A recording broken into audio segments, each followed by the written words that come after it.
Training a model is like walking downhill in fog. Plane gradient descent is very simple. It looks at the local slope, then takes one step downhill. Real training is not a smooth mountain. It is more like a rough path, where the current slope can be distorted by noise. Adam is an optimizer built for this situation. Does not change the training objective. Changes how parameters move. First, remember plane gradient descent. The model computes a gradient, then moves the parameters a little in the direction that should reduce loss. Its weakness is also simple. Trusts the current look too much, and the current look may not represent the overall direction. With mini-batch training, each batch is like a small survey. Change the sample, and the answer wiggles a bit. Adam's first trick is to remember the recent direction of gradients. This is the idea of momentum. More specifically, Adam keeps a direction memory, a moving average of recent gradients. If several recent gradients all point down and right, Adam will not instantly turn around because one batch is slightly weird. Direction memory is not enough. Some parameter gradients are stable, while others jump around a lot.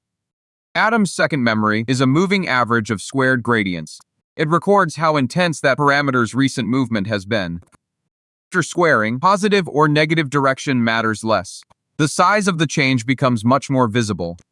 So Adam becomes cautious for jumpy parameters and more willing to move where the signal is stable. That is what adaptive means here. The model does not use one global step size for every parameter. The Adam update on screen may look intimidating, but conceptually, it has three main pieces. The first piece is the current gradient. It tells us how the loss tilts at the current position. The second piece is direction memory, often called the first moment. It smooths the update direction. The third piece is scale memory, the second moment. It estimates the recent scale of each parameter's gradient. When updating, Adam roughly takes direction memory, divides it by the scale estimate, then multiplies by the learning rate. The formula also has a tiny stability cushion, which prevents the denominator from becoming dangerously small.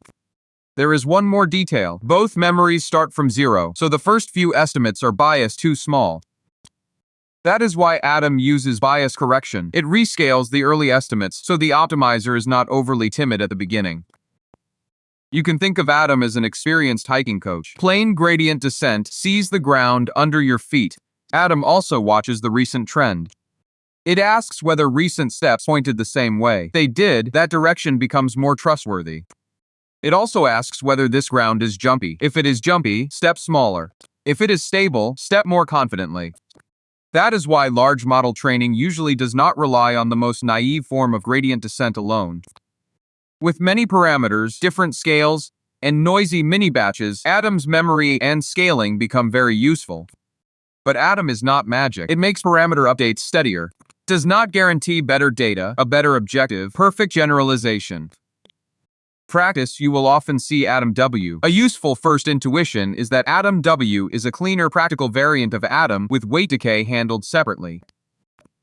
Adam also has a cost. It stores direction memory and scale memory for the parameters, so it uses more memory. The learning rate still matters. Adam is not a button that removes tuning from training. If the learning rate is too large, Adam can still overshoot and make training unstable. If the learning rate is too small, it may crawl, and the loss will fall slowly. When watching training, do not stare only at training loss, watch the validation curve too. Training loss falls quickly, but validation performance gets worse. The problem may be overfitting, not Adam itself. The loss keeps jumping around. Mnemonic things to check are learning rate, batch size, and data quality. Now we can summarize it. Plane gradient descent mainly looks at the current slope and walks downhill.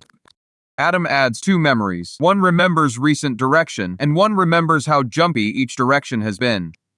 It lets different parameters take different step sizes, which is why it is so common in noisy and uneven training landscape.